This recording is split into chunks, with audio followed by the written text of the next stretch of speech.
Today is 12th of September 2025. The day before yesterday, I spoke about the how how to deal with pain and how to boost effort. After that, I discussed patience, including its characteristics, function, manifestation, and proximate cause. Patience has characteristics of enduring, characteristics of endurance, function as bearing both agreeable and disagreeable objects. It manifests as acceptance and non-opposition,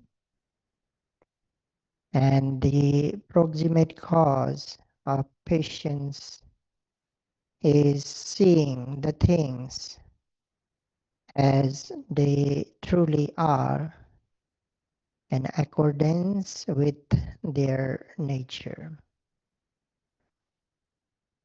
So this is what I talked about last time. Without patience, a meditator will change posture immediately as soon as pain arises.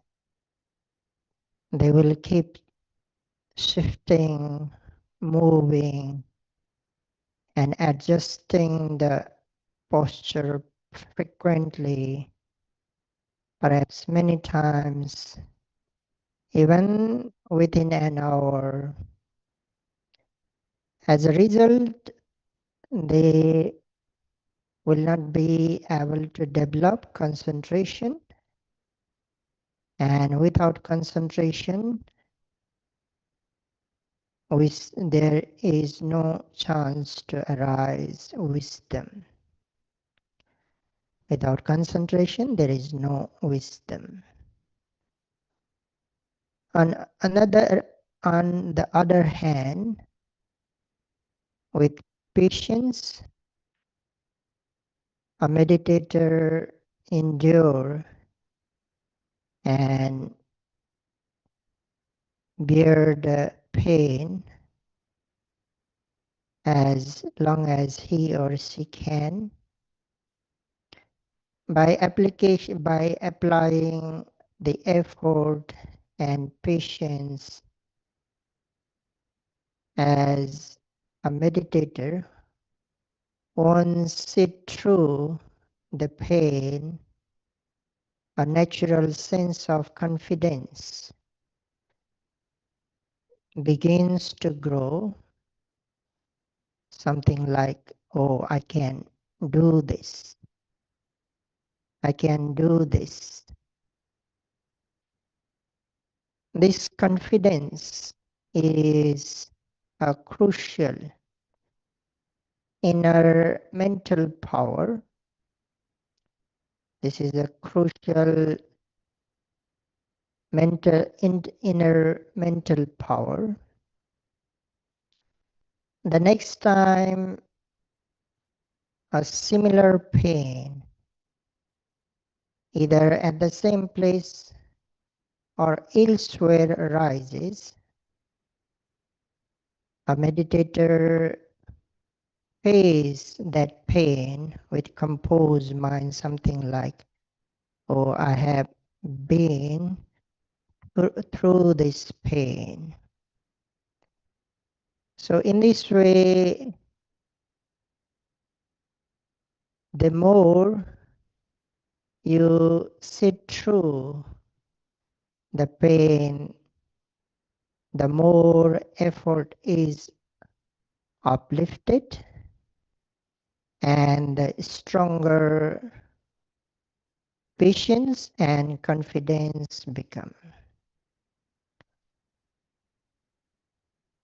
For instance, when you fight the opponent in boxing and beat him once, a natural self-confidence begins to arise, something like, I can do this. The next time you face the same opponent, you will approach with the mental assurance, like I have beaten him or her before. So the more you beat the opponent, the more confidence arises. And that confidence is also the essential mental power.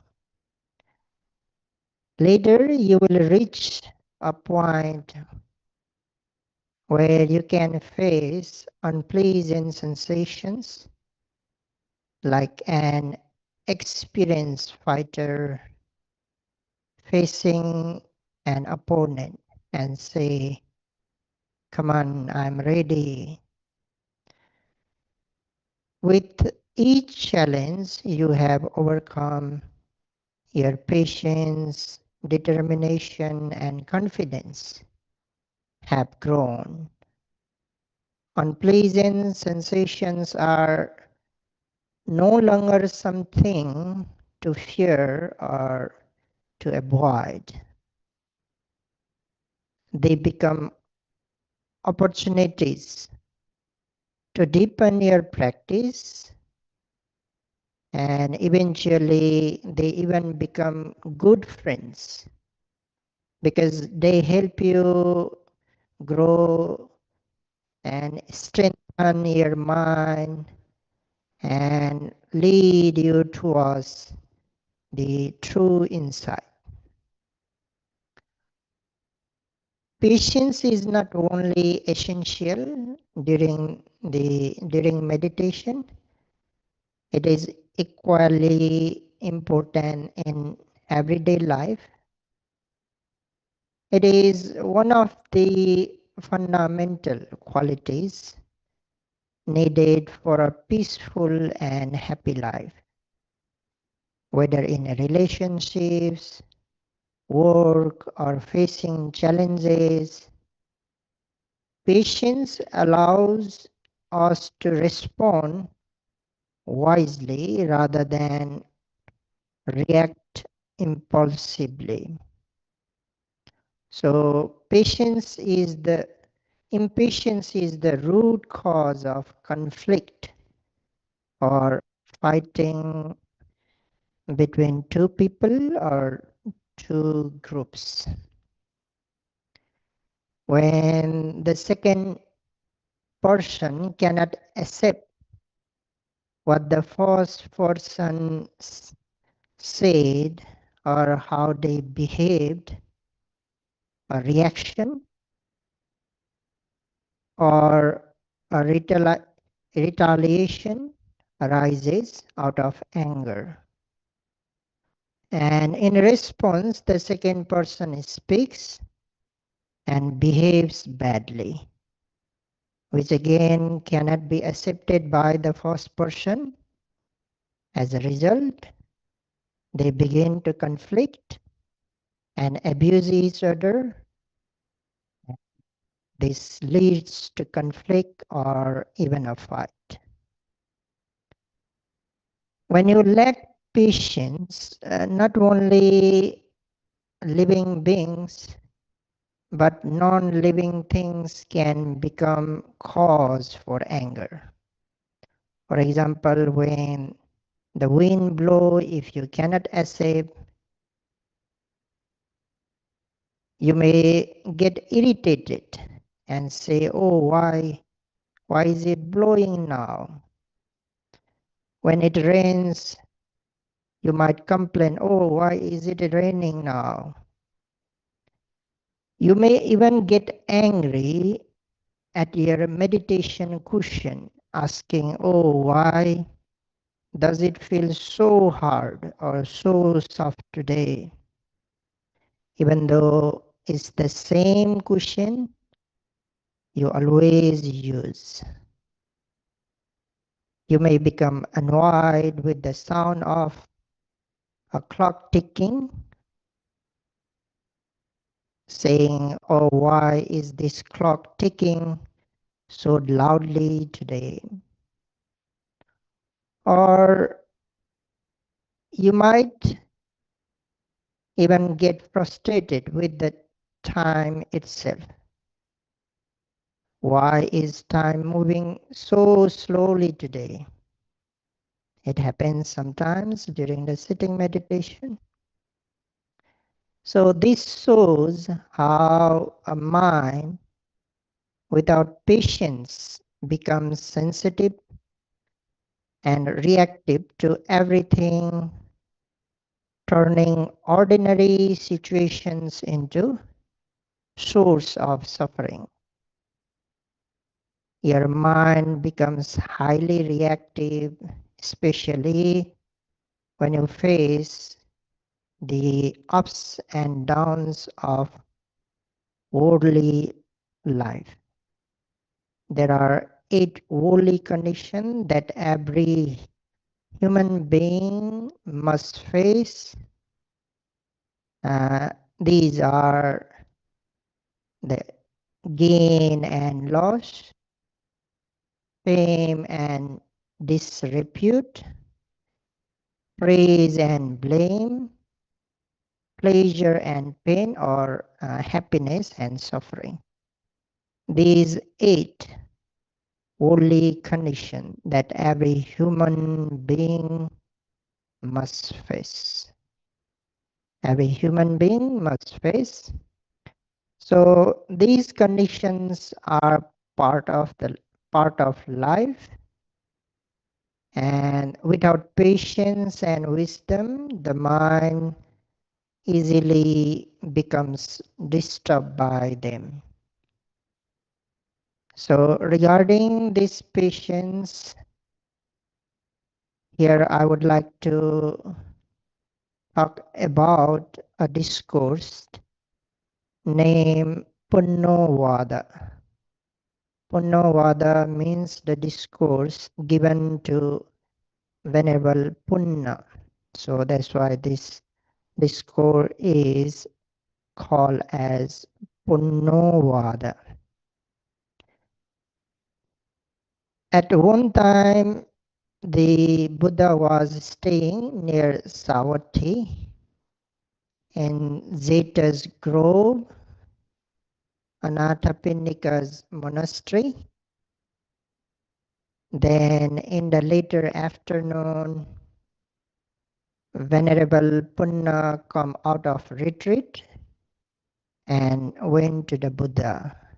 He bowed and sat down to one side and said to the Buddha, Blessed One, may the Buddha please teach me Dhamma in brief.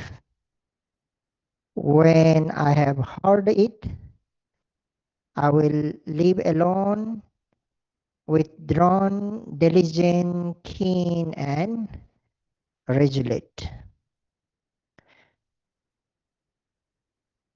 Buddha said, well then, Punna, listen and apply your mind well. I will speak. Venerable Punna replied, yes, sir. Then the Buddha said this to Punna, Venerable Punna. Punna, there are sights known by the eye. There are sounds known by the ear. There are smell known by nose. There are tastes known by the tongue. There are touches known by the body.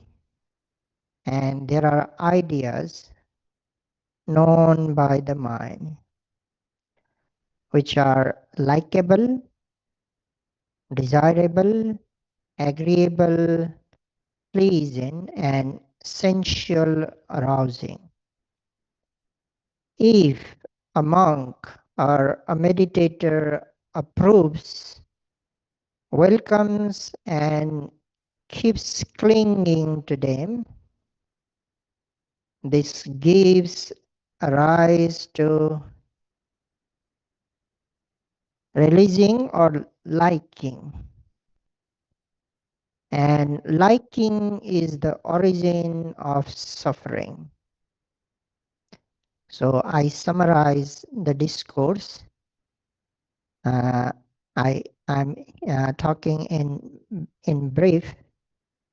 So there are, Buddha mentioned the 6 sense objects strike on 6 sense door, and the objects are pleasant, likable, desirable, agreeable, and sensual arousing. When these kind of sense objects strike on sense door, if a meditator or if a monk approves, welcomes, or keeps clinging on them, then liking arise, and that liking is the origin of the suffering. Then again, Buddha said, Punna, there are sights known by eye, there are sounds known by ear, there are smell known by nose, there are tastes known by the tongue, there are touches known by the body, and there are ideas known by the mind, which are likable, desirable, agreeable, pleasing, and sensual arousing. If a monk or a meditator does not approve, welcome, keep clinging to them, then releasing ceases or liking ceases, and when liking ceases, suffering ceases. This is the first part of the discourse, and this is not what I would like to tell you today about. Then Buddha said that, Punna, I have given you the brief advice. What country or state will you live in? Venerable Punna replied, Sir, there is a country named Sunaparanta. I shall live there. Then again, Buddha said, the people of Sunaparanta are wild and rough, Punna. If they abuse and insult you, what will you think of them? Venerable Punna replied, if they abuse and insult me, I will think these people of Sunaparanta are gracious, kind, truly gracious. Since they don't hit me with their fist, that's what I will think, blessed one. And again, Buddha asks Venerable Punna, but if they do hit you with their fist, what would you think of them then? Venerable Punna replied, if they hit me with their fist, I will think these people of Sunaparanta are gracious, kind, truly gracious, since they don't throw stones at me. That's what I will think, blessed one. Again, Buddha asks him, but if they throw stones at you, then what will you think of them?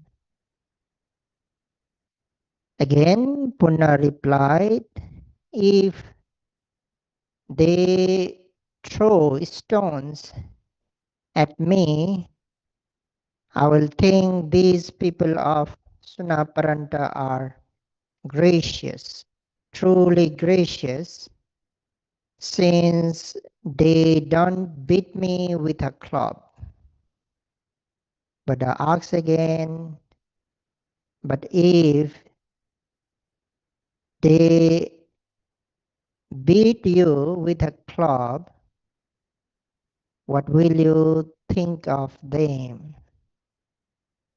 Punna replied, if they beat me with a club, I will think these people of Sunaparanta are gracious, truly gracious, since they do not stab me with a knife. Buddha asks again, but if they do stab you with a knife, what will you think of them then? Punna said, if they stab me with a knife, I will think these people of Sunaparanta are gracious, truly gracious, since they don't take my life with a sharp knife. Again, Buddha asks, but if they do take your life with a sharp knife, then what will you think of them then? And Punna said, Venerable Punna said, if they take my life with a sharp knife, I will think there are disciples of the Buddha who looked for a suicide weapon because they are terrified, repelled, and disgusted with the body and life. And I have found this without looking. That's what I will think, blessed one. Then Buddha called Sadhu, Sadhu Punna. Having such self-control and peacefulness, you will be quite capable of living in Sunaparanta. Now Punna, go at your convenience. So this is the discourse given to Venerable Punna. And here one thing I would like to mention, you just heard about the suicide weapon because the the disciples of the Buddha are terrified, repelled, and disgusted with the body and life. Actually, monks are not allowed to suicide. If they suicide, they commit offense. They break the rule and regulation of the Buddha. This is mentioned because before Buddha Buddha made the rule and regulation to not to commit suicide. So based on that, this statement was made. So don't think that don't mistake that disciples of the Buddha, they suicide by themselves. So from the perspective of ordinary people, such a response might seem unjust, unfair, or even a sign of weakness. This is because most of people believe that if someone strikes you once, you should strike back twice. That is what they consider a true victory. But from the perspective of the Dhamma, true victory lies in patience and non-retaliation. It is the victory over one's inner enemies, like anger, pride, delusion, not over external opponents. That's why there is the verse that Buddha mentioned. That is, though one may conquer 1,000 times 1,000 men in battle, yet he indeed is the noblest victor who conquers himself. So this is the verse.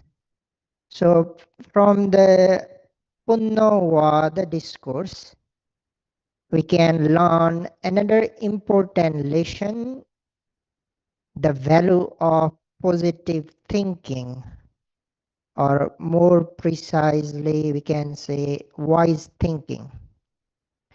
It's about cultivating a positive attitude in any situation to protect the mind from falling into negativity or unwholesome states. According to this discourse, we see that even under harsh and challenging conditions, it is possible to generate a wholesome and positive mindset to prevent the arising of anger, aversion, or despair. So let alone when conditions are favorable, this kind of wise reflection is a powerful tool for maintaining inner peace. This kind of reflection is what Buddha called Yoniso Manasikara. I repeat, Yoniso Manasikara. Wise attention, a root cause to give rise to wholesome mentalities. In today's world, we constantly face situations that can provoke frustration, fear, resentment, like traffic jam, criticism at work, financial difficulties, etc. The natural untrained mind reacts with blame, anger, and so on, but through wise reflection, you can pause and reframe your mind. For example, I would like to give some examples here, how we can develop the wise thinking or wise attitude when you confront the situations, you face the situation that can provoke like frustration, fear. For example, you are stuck in traffic, so you can think wisely, like getting angry won't make the traffic move faster. That is the one way of thinking wisely. Or you have finance criticized at work. You may think my peace of mind is more valuable than trying to defend my ego. If you have financial difficulties, you may think, oh, worry won't change the situation, but a calm mind can find solutions. When you experience like physical discomfort or you are diagnosed with the illness, you may think wisely, oh, the body is subject to change. Pain is a natural part of life. So these are just few examples how we can think wisely, how we can think wisely and prevent the unnecessary, the frustration, fear, anger, aversion, irritation, agitation.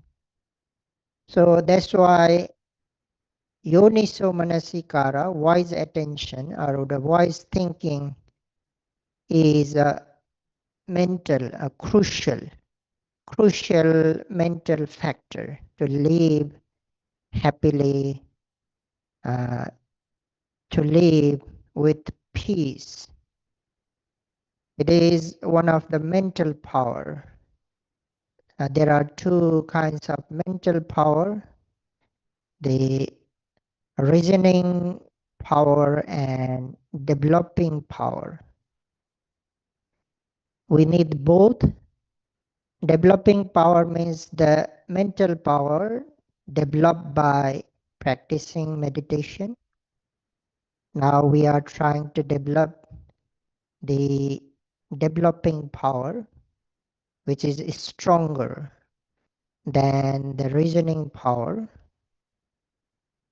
The reasoning power means the contemplating wisely,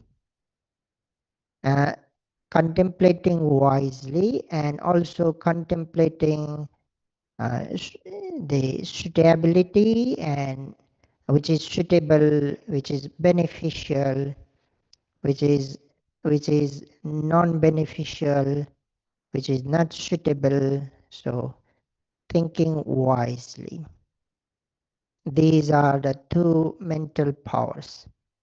So when we live ordinary life, we need this reasoning power as well to keep our mind free from unnecessary anger, aversion, ill will, or simply to prevent impurities and to make your mind powerful. So that is why this is called as mental power. This ability does not come overnight.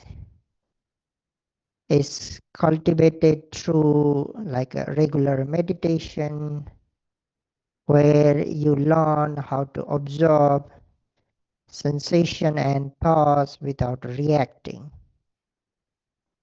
And then through mindful reflection, especially in daily challenges, and through associating with wise thinking and teaching people who model this kind of thinking. With time, the mind becomes less reactive, more balanced, and more resilient, no matter what life throws at you. So this is about the wise attention. So in this way, with wise attention as well, we can prevent our mind from impurities, from defilements, or from those unwholesome mentality that weakens our mind.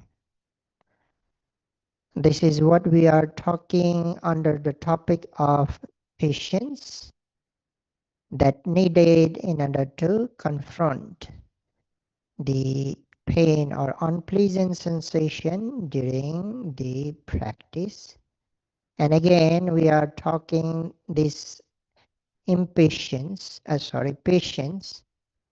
the mental quality, under the topic of the second effort, that is boosting up effort or uplifting effort. It is also known as the liberating effort, because with the help of this second level of effort, you liberate from the unpleasant sensation. So this is the second level of the effort, that is uplifting effort. And this is how the effort supports our mind. When meditators confront unpleasant sensation, difficulties, when mind is about to give up, surrender, about to collapse, yogis boost up their mind with different the techniques, applying different techniques, effort uplifts. And when effort is uplifted, yogis do not surrender anymore. Mind does not collapse. That means mind got support from effort. That is the function of effort as well, supporting. Supporting is the function of the effort. And the manifestation of the effort is the non-giving up. The manifestation of the effort is like non-giving up or non-surrender or non-slackening the face of challenges. In the face of challenges, your mind was about to give up when unpleasant sensation arise, when you face difficulties, when your mind is about to collapse. You uplifted your energy. That's why you didn't give up. You sit through. You sit through that pain. You sit through the unpleasant sensation.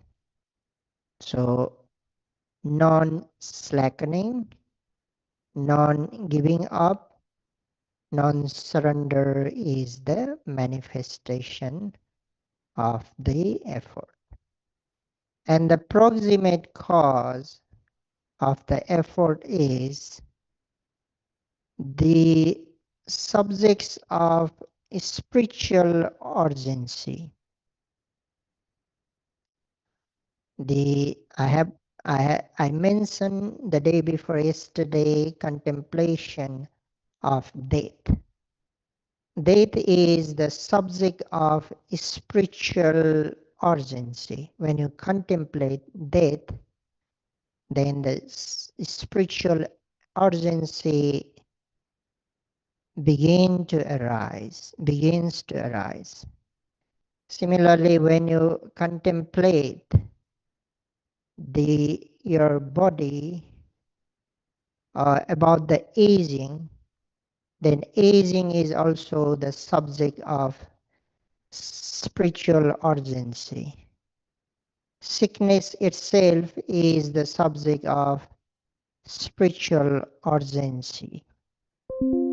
The difficulties that you have faced in the past, not only in this life, in previous lives as well, those difficulties, those sufferings are also the subjects of spiritual urgency.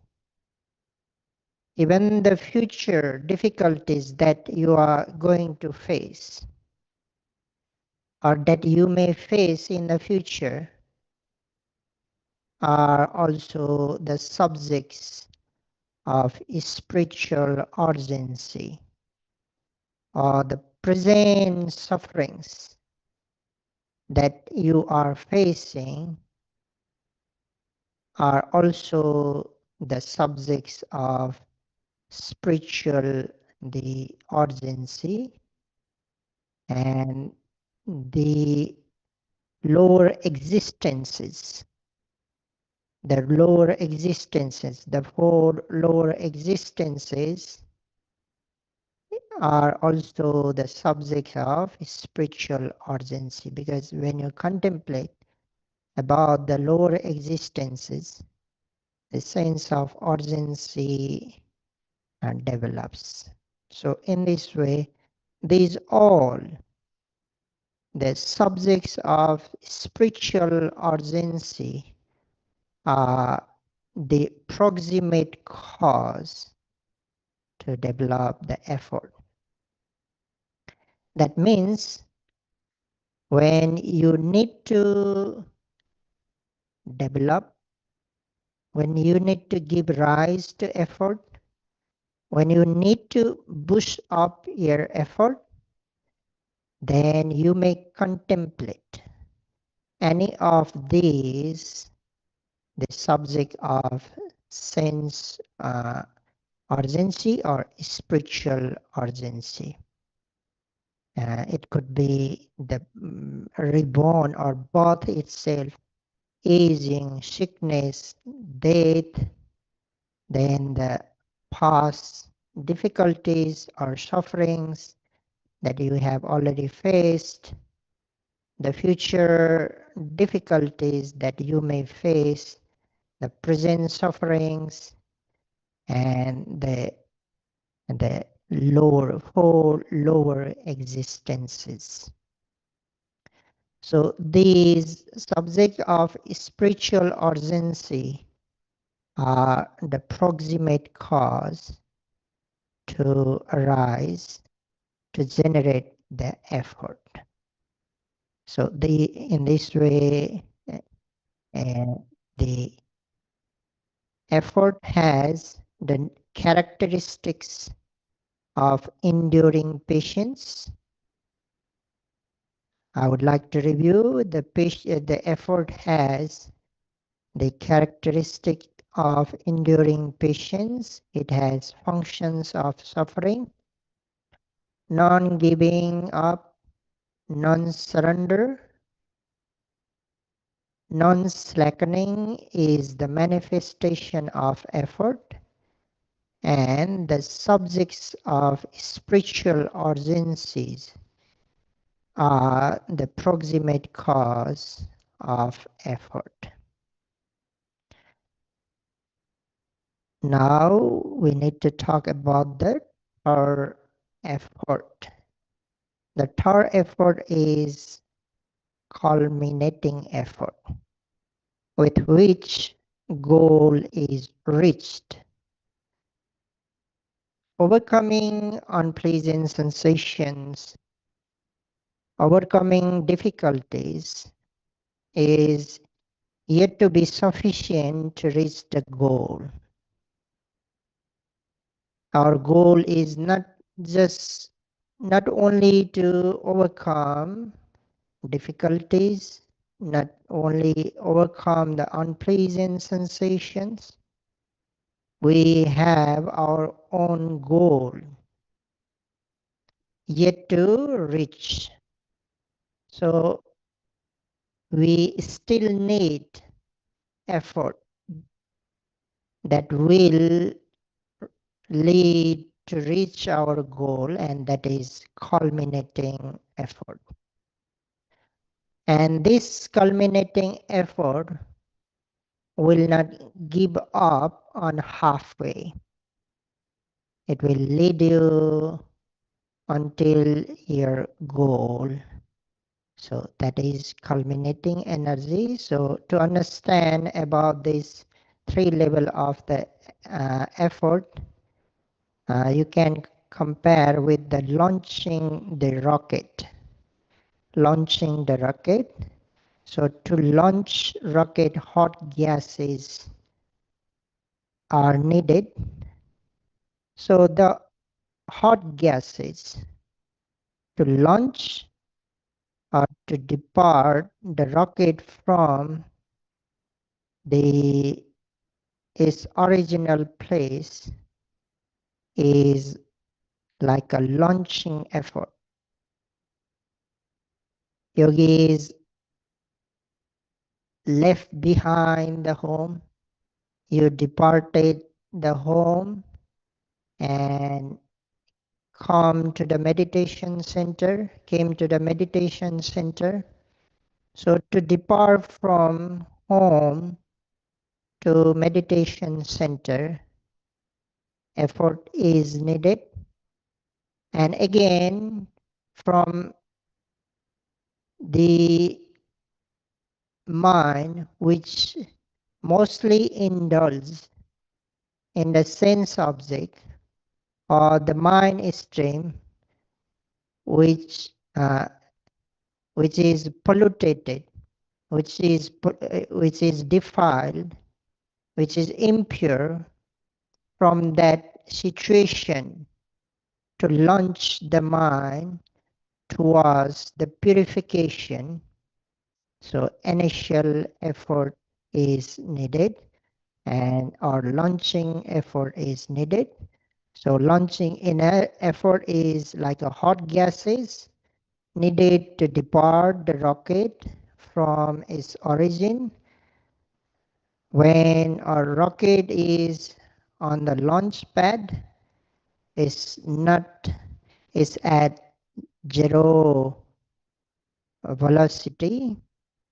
To lift up or to take off, it needs a massive amount of the hot gases. And that hot gases is like launching effort.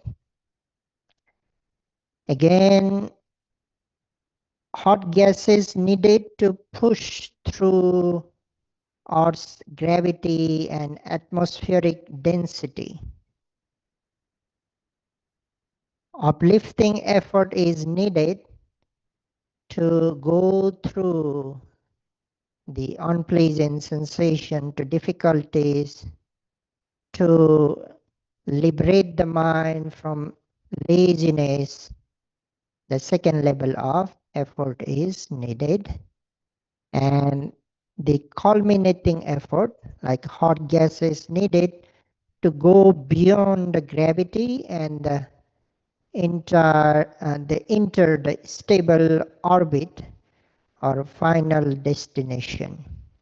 Similarly, yogis need the culminating effort to enter the final destination. So in this way, we can compare the three levels of effort with launching the rocket. So when yogis pauses these three levels of effort, then the yogis become genuine yogis, genuine meditators. Yogi is a Pali word, and it defines yogi is a person or a meditator or a monk, he or she, who is endowed with these three levels of effort. So if you possess these three levels of effort, according to its definition, you are genuine yogi. So you have to possess these three levels of effort, and this is the crucial mental factor to fight against the enemy. You can say the effort is the leader. It's a leader. It's a leader in the battle, in the battlefield. So you need this mental factor. There are still more to talk about the effort. We will continue next day. So by knowing how crucial the mental factor effort is, knowing its benefits, knowing its the importance, may you be able to apply launching energy, the uplifting energy, and culminating energy effort. By having these three levels of effort, may you be able to fight against the enemy, may you be able to be victorious, and may you be able to reach your final destination.